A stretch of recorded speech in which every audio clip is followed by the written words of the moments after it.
Hi everyone again. So this will be the next installment of 7.2 where we get into the calculations of runoff. So please watch this before Thursday lecture on April 2nd. We'll be doing some calculations. And so we're still on chapter 7, water quantity and quality. So we've fulfilled most of the objectives of this section to delineate watersheds and understand groundwater systems. And so this will focus on estimating runoff. I don't think the book gives a very good definition of runoff, and we kind of assume you know what it is. But here's some background about runoff occurs when water flows over the ground instead of sinking into the ground. So this can happen on impervious and pervious sources, so concrete versus soils, depending on the slope. It can happen naturally, and also humans can aggravate the amount of runoff. And so I think everyone can identify with uh, having to dodge puddles and streets. I know we don't get as much rain here, but sometimes we do. So looking at this figure on the different land use types, one's more natural ground cover and getting more into impervious sources where water cannot percolate into the ground. So which ones do you think will have more runoff? Going from left to right, top to bottom. So hopefully you guessed right. The more impervious surface, the greater the amount of runoff and the less that's going to infiltrate down into the soil and down into recharging our groundwater, which we learned about.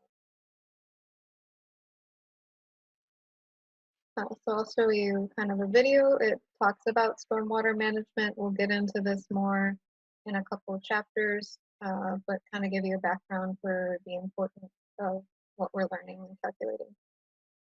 Just where does all our rain go? In nature, trees, plants, and earth help absorb the rain slowly and break down pollutants, naturally refilling our groundwater and keeping our waterways healthy. But roads, driveways, and buildings don't absorb water. This forces rain into storm sewers, where it drains directly into rivers, creeks, or the ocean. When they get too much water, this can act like a fire hose, causing erosion and stirring up sediment that smothers fish eggs and makes it hard for fish to breathe.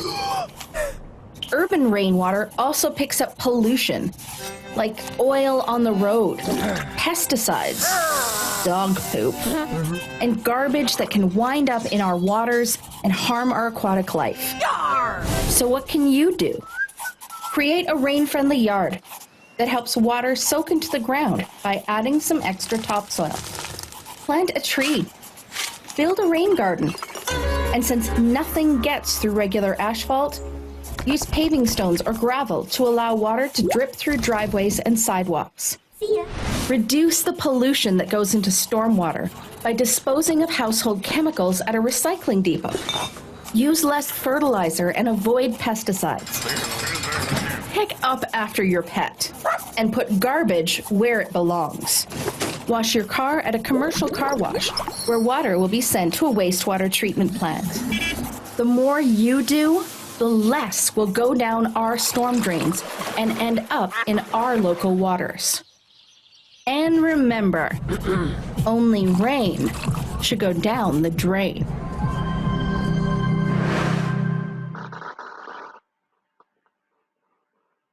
Okay, so hopefully that video was useful to give you some context. Now I'll go into some notes about calculating surface runoff and pollutant loading.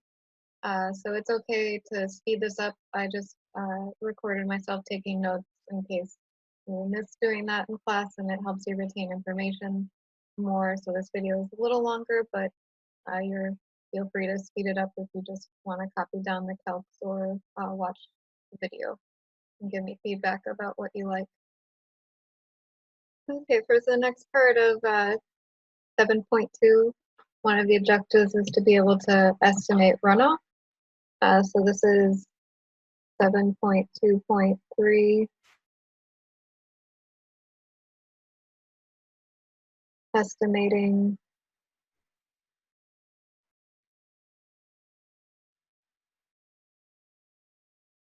surface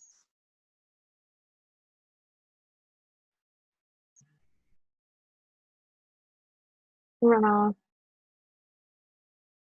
from land use.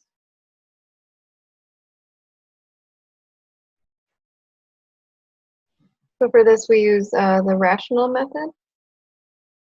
Hopefully you can look up what that is. And that's the common approach to estimate runoff.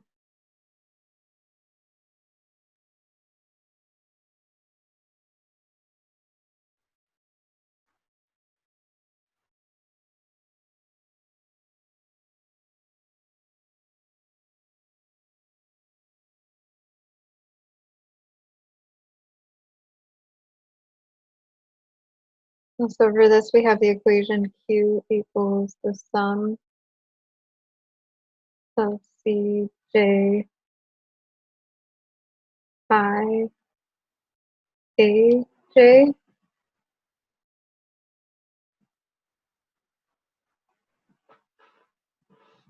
So hopefully, well, what Q stand for, the peak runoff flow rate.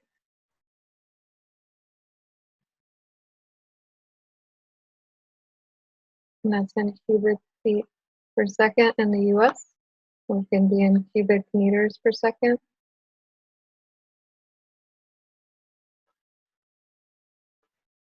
Cj, which is a runoff coefficient.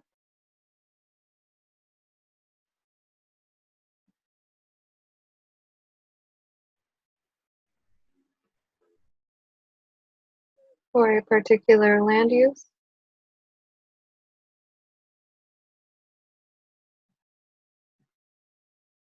And this is usually dimensionless.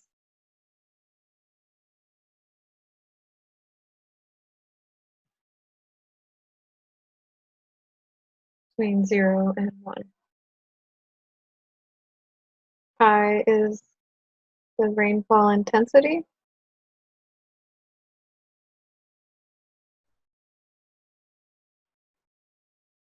In inches per hour.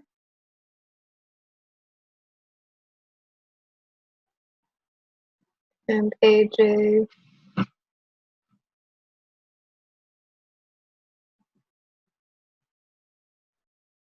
is the area within the watershed.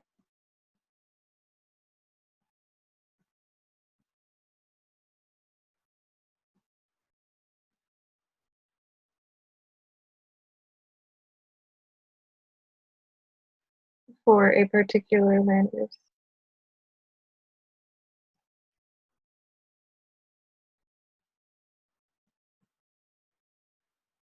Okay. So from this equation for the units, we can see Cj times I times A is equal to unit list times inches per hour times your area, which is usually in acres. So is a weird unit of inches per hour.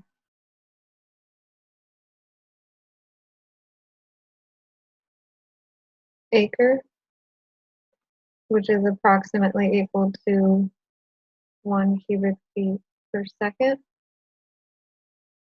This is an error of less than 1%.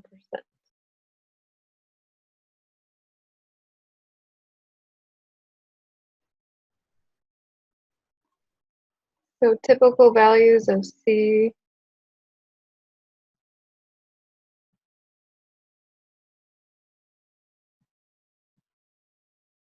Cj, your runoff coefficients, can be found in table 7.2. So this depends on type of land use, type of soil, and the slope of the land. So if it's close to 0,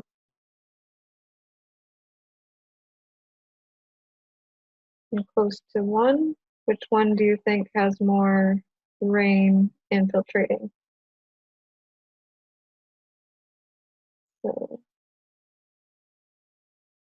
close to 0 would have more rain infiltrating.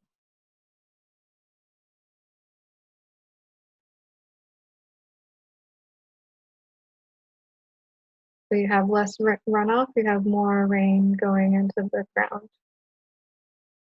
And close to 1 will have more runoff.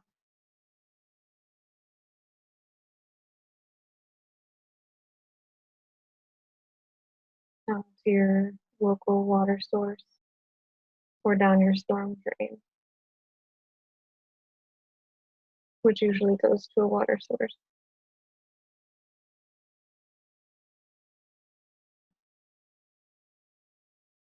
So sandy soils are greater than or less than clay soils for runoff coefficients.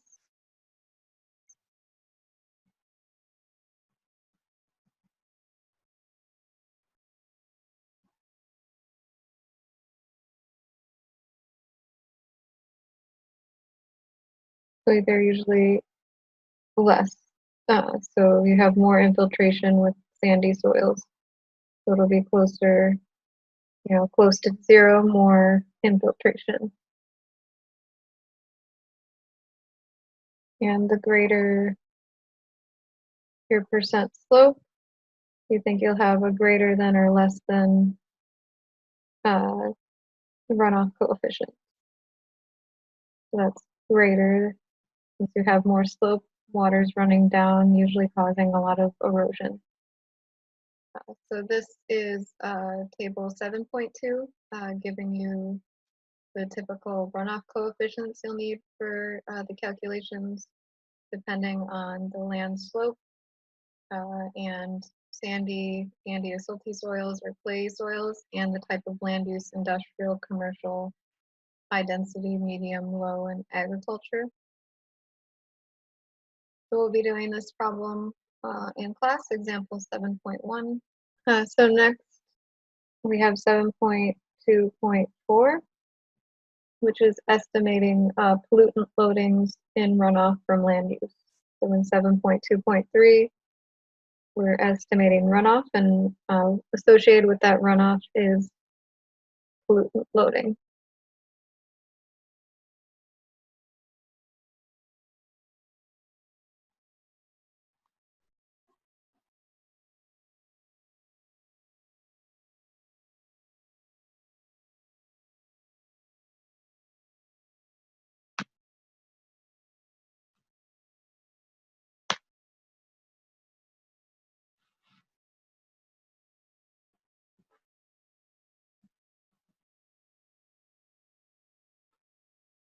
The land use impacts water quantity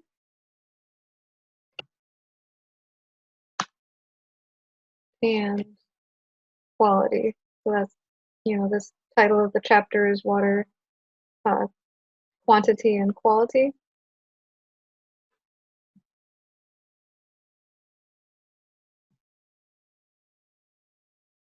We have greater runoff, therefore we have greater flow rate, or Q.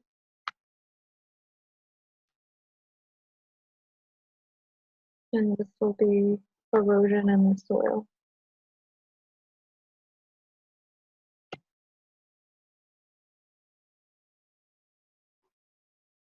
So this usually increases suspended solids.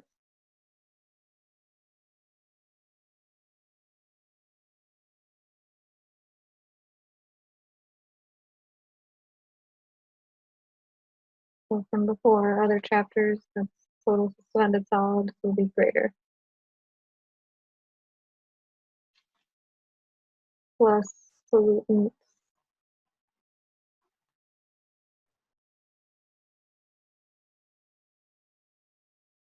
attached to them.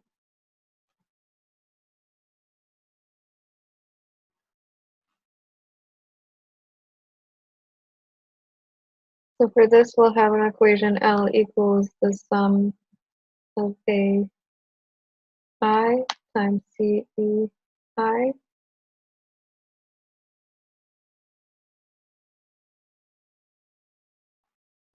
So L is the annual loading of pollutant.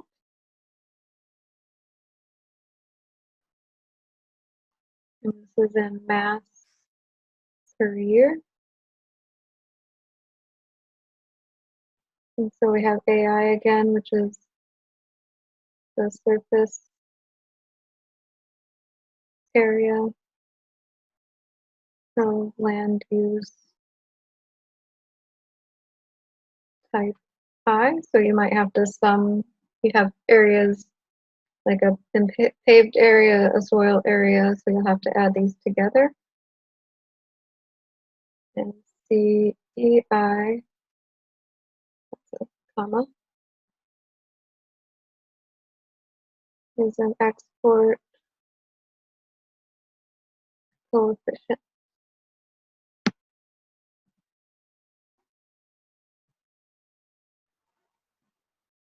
for the pollutant for land use I. And we'll find these in table 7.3. Here's table 7.3. It's the typical values for pollutant export coefficients. So when you use in the L equals summation of area times the export coefficient. And so this will tell you the pollutants associated with land use change for suspended solids, chlorides, phosphorus, nitrogen. And again, separated by land use and even within agriculture, cultivated land. And this is the problem we'll be doing in a class on Thursday, sample 7.2. So thanks for listening. See you on Thursday.